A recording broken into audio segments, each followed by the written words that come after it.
RAYSHAW. I have a statement to read associated with the recent Humane Investigations case, and then I'll open up for questions.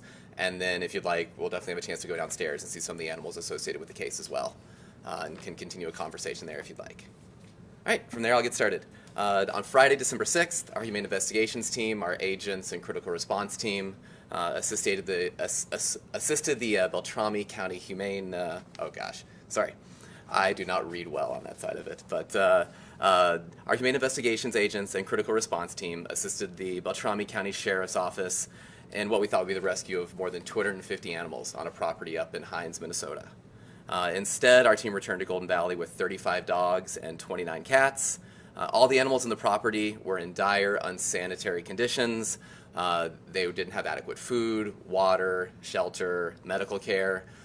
From the situations they were living in, many of them had respiratory disease, other illnesses that weren't being treated.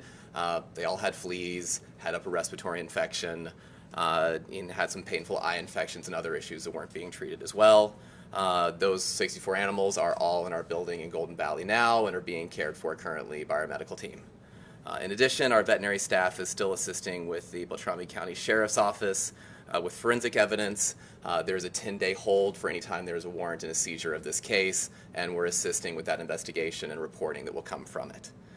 More than 170 animals that were on the property in November are currently unaccounted for. When our vet staff last saw those animals, they showed signs of the same medical conditions as the animals that are now in our care. This is an active investigation, so we can't speculate on what happened to the missing animals. We are examining the numerous bones and fragments that were found on the scene in an ash pile next to an outdoor wood furnace that was on the property. Those bones are evidence in this case. This is clearly not the outcome we had hoped for. Everyone at AHS worked as quickly as we could to prepare for receiving up to 300 animals, which would have doubled the number of animals in our entire organization and more than double the number of animals that we would keep in this building at any given time. We adjusted a regular intake to make space for these animals and still had to build temporary housing, borrow crates and kennels from other groups, and even stockpile food, medications, and other supplies that we knew they would need. It was an all-hands-on-deck work for the past several weeks to get this ready and taken care of. Right now, we're focusing on the care for those 64 animals that are in our care, and in this case, and supporting the ongoing investigation. AHS, we're the only organization in the state that is equipped for a case of the smaller size and definitely for this larger size as well. You'll see the facilities and the ability we have to expand our care as necessary for dire situations like this. If there's any questions of the property owners and the investigation itself, I'd like to defer you to the Beltrami County Sheriff's Office. If there's anything with the animals, their care, their conditions, happy to take any questions on that at this time. Have you ever seen animals in this kind of condition? I mean, this number of animals, this extent of this? The number of animals, this is the largest that I personally have been involved with. We have had, unfortunately, some cases with 100 animals, maybe even up to 200, but not anything up with the numbers that we saw on scene with this case. What's your impression of their condition? Their condition is they didn't even get basic care. There are standards of course, food, housing, water, shelter, and they were barely getting enough to eke out and survive. We saw them actually, one of the earlier times on scene, even fighting over a piece of stool between them to eat. They were that hungry. So they really did not get the appropriate amount of just basic care, which unfortunately you do see situations like this sometime, but this number of animals, such a high number and such a low level of care was really worse than most anything we've seen before. Do you think all of these animals will survive that are in your care now? Most should. You never know for sure, depending on their condition before. We've got a lot of really skinny animals that need refeeding, and trying to put weight back on them. Most of those animals usually will put weight back on and get back and actually get ready to get adopted, which would be great. But sometimes you can have organ damage and things that can be permanent. So we never know that we're going to have a good outcome for all of them, unfortunately. Can you tell me a little bit about this examining of bone samples and how that works? And do you feel pretty confident that you'll be able to kind of figure out at least a certain, that's a lot of dogs or animals, cats or dogs unaccounted for in terms of piecing that together? Is that something Society is pretty experienced at? I'd say, fortunately, no one's that experienced in it in this state. It's something where we have not had to do that level of investigation, and that's where we'll work with the Sheriff's Department, who has more forensic experience on the human side of it. And we do have contacts for more advanced forensics on the veterinary side of things. It's not all in the state. University of Florida actually has an excellent forensics lab that we work with regularly for more of evaluation of physical specimens. If there are drug, toxins, chemicals, Michigan State's actually a great vet school for doing that kind of work. So this is one where there really is a partnership across the country to try and get appropriate information on situations like this. In your experience, just generally, not obviously talking specifics of these two people who were charged, but in general, like, how does this happen? Like, how could people let this happen? You know, just like maybe psychologically, I don't know. Do you know anything about like, how this happens? Definitely not a psychologist or psychiatrist on this side of things. And generally what we see are people who usually intend well to start, and then something happens where they end up being blind to the suffering they're caused as they get beyond their own resources. 5, especially if you have animals that aren't sterilized, 5 can become 10, 10 become 20. They can double pretty easily if you don't get them all fixed. And there's always animals out there that need help. And if you bring more in than you can support, you think you're helping when you're actually leading to suffering in these situations. If you were expecting 250 to 300, I guess, why is it that you didn't get that many? Like, to say that they're unaccounted for means you knew they were there at one point. Someone did. Yep. And now, I guess they went back later. Like, why were these animals allowed to stay with these people in that condition? The scope of what we were responding to is what takes time in these situations. We'd love to be able to jump in the next day and try and help, but when you have even a moderate-sized case can usually take weeks of planning to get everything ready to go, and that's just on the animal care side of it. There's also a legal side of it as well, where you want to make sure that all of your I's are dotted, all of your T's are crossed. You have to follow the appropriate legal process, get the warrant, or things won't hold up in court afterwards. And then thinking of, not these individuals, but in general, when you're dealing with a humane investigations case and an animal welfare case, you often have people that get into it from well-intentioned places. You actually want to work with those individuals as best you can on the front end, as opposed to just jumping in and seizing all the animals immediately. You want to try and educate and get them able to better care for animals. And see if you can take that route first. So by the time you got back, all the I's were dotted. 170 were just not. We're not there, yep. When did you first become aware of this situation? Ourselves, I believe, and it wasn't having anyone from our veterinary team on scene yet, I believe our agents got involved in late October. And then the first time we were on scene directly was early November. And then when was the last time you were? We went up this past Friday on December 6th for, About a month? I think it was the 9th or November 12th. November 12th, thank you. Is when Dr. Sarah's report is dated. So yeah, about 3.5 weeks between the two. Okay, and were you on scene personally? I was on scene on Friday. And can you just describe your reaction and what, coming upon that, seeing that? It was a mix of when you deal with overcrowded hoarding type situations, there's usually 2 different types of situations. One with a bunch of free roaming animals. Sometimes you can have some with animals that are in a captive place. And this was a mix. You had animals that were inside and stuck inside, and there were a lot of dogs and a few cats roaming the facility as well. You'll see, get to see one of the dogs later today that we've already had to shave up and clean and take care of. He was actually bloody when we got on scene from what looked like dogs already fighting amongst themselves. So it was just a ton of dogs around and everywhere. And then the cats were mostly hiding in up in houses. It was a scene with a bunch of different small buildings that were, some of them connected, some of them not, on a lot of acres. And then general condition, there was a lot of buildings. There was not much actual shelter from the environment outside of the house itself. There really wasn't anything heated. It was, everything was frozen on scene. And inside the house itself, inside the shelter, unfortunately you see this in many hoarding situations, but the floors themselves are actually squishy from the amount of excrement and everything that is built up over usually months and sometimes years.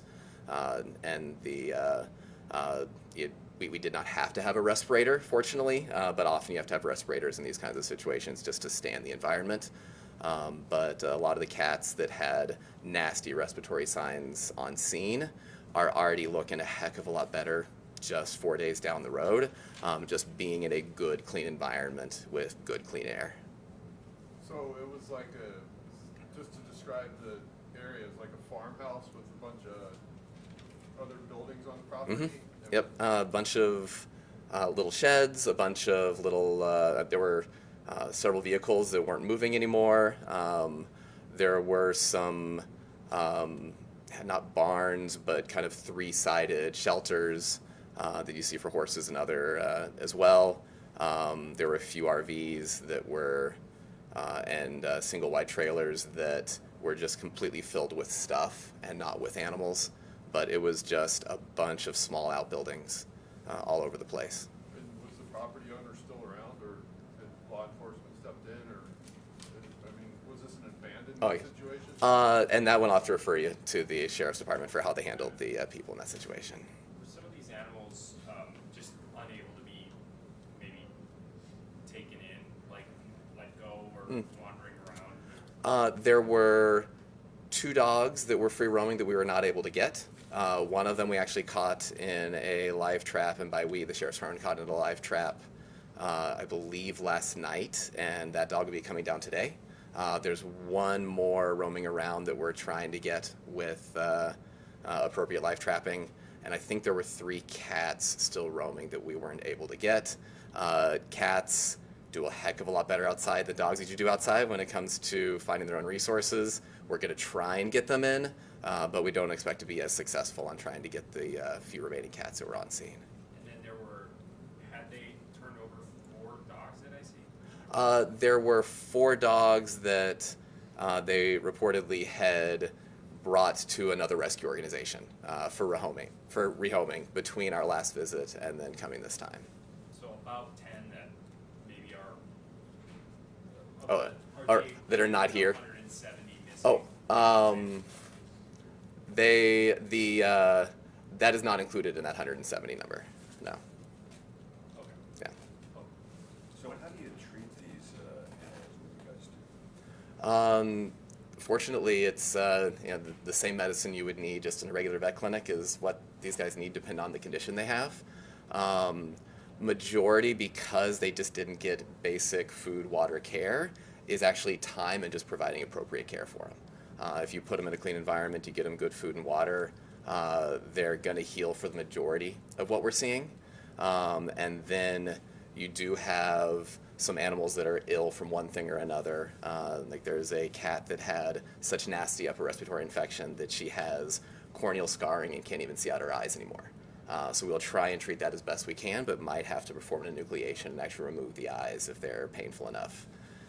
There's a cat with a broken pelvis that we will give appropriate pain care for that you can't really splint a pelvis, so it will heal on its own with appropriate time, but we keep her comfortable during that range of time as she heals up from that. This is like weeks, months?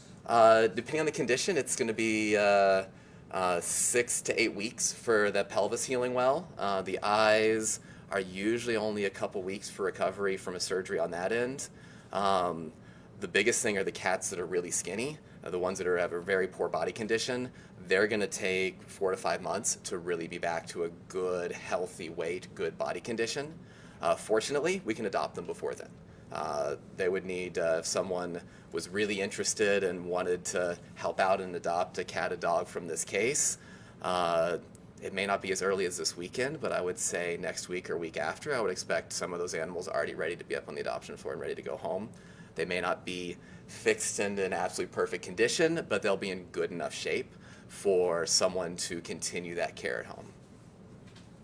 various sizes and breeds? It's a whole mix. We have some very large, white and fluffy mixed breed dogs that are probably 70, 80 pounds, and even that's with them being skinny. And we've got some cute little chihuahuas running around too. So it's the full gamut on the dog side of it.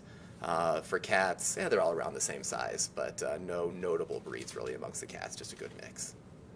Would you mind kind of running through the count and amount here again? Oh, sure. You said about 64 total animals. Yes.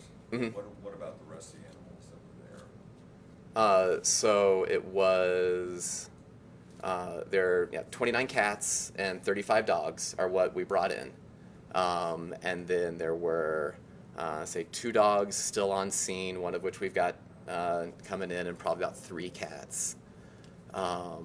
There are some horses that were on scene as well, or some equines, because there are some mule. I think there was a mule, some mini ponies. There further steps that Beltrami County is trying to follow up to make sure that they are appropriately cared for as well. Not prepared to talk about them any further today, but we did get them appropriate information to follow up on, evaluated when I was on scene last Friday. Okay, so 250 animals total. Oh, for the when we were on scene in November, there were an estimated. It's hard, especially when there's some free roaming dogs, to get exact numbers. I believe it was around 50 dogs, is what we guessed on that part of it.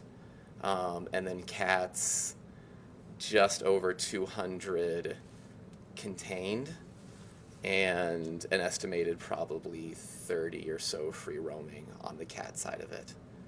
So of those missing animals, it's definitely majority cat. Any worry about what you mentioned, the fighting and like just the distress that these animals were under, whether or not some of them would be adoptable or not, you know, in terms of their. We definitely worry about their sociability, their behavior in the situation, and whether or not they're safe to be in someone's home.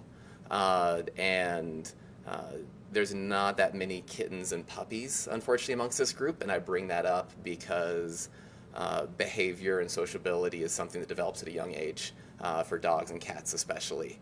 Meaning if you have a dangerous dog, there's only so much you can do to try and retrain and get them safe to be in a home. So it is possible that some of these animals might not be able to be adoptable, and don't know any exacts on this time. We want to give, in this situation, they were in a horrible situation to start with.